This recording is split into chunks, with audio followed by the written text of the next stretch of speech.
माननीय सभापती महोदय, सन्मानित सदस्य किशोर दराडे जी लक्षवेधी या ठिकाणी मांडली, त्यामध्ये खरं तर ही योजना राबवताना राज्य शासन आणि केंद्र शासन अशा दोघांचाही पाठघात महत्त्वाचा आहे। राज्य शासनातर्फे जी 40% राज्य शासनाचा हिस्सा आहे तो डीबीटीद्वारे आम्ही त्यांच्या शाळे संस्थेला किंवा त्यांना आम्ही वर्गही करतो।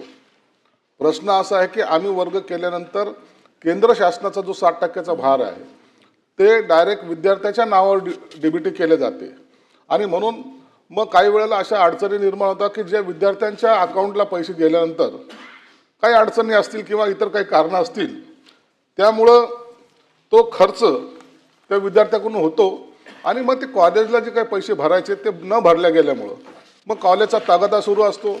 मग विद्यार्थी जेव्हा पास होतो पासआउट होतो त्या टायमाला मग त्याचे डॉक्युमेंट्स थांबवणे वगैरे, तरी शासनातर्फे अशा सूचना सगळ्या महाविद्यालयाला सुद्धा देण्यात आलेल्या आहेत की कोणत्याही प्रकारचे डॉक्युमेंट्स थांबवू नयेत।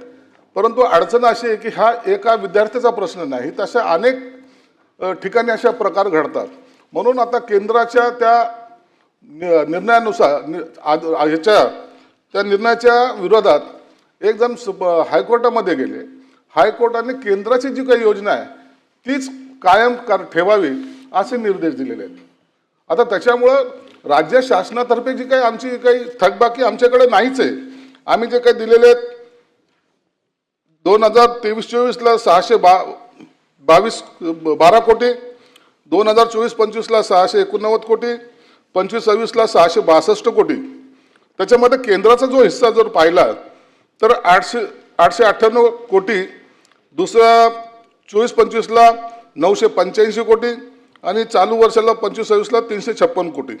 या सगळ्या जे पैसे जे आहेत ते त्यांचा मोठा मेजर हिस्सा असल्यामुळं त्या विद्यार्थ्याचं आणि संस्थेमध्ये नेहमी खटके उडतात। त्यासाठी आम्ही सुद्धा केंद्र शासनाला तसे विनंती केलेली की तुमचे पैसे सुद्धा डायरेक्ट डीबीटीद्वारे डायरेक्ट जर संस्थेला जर मिळाले तर हे वादच निर्माण होणार नाही।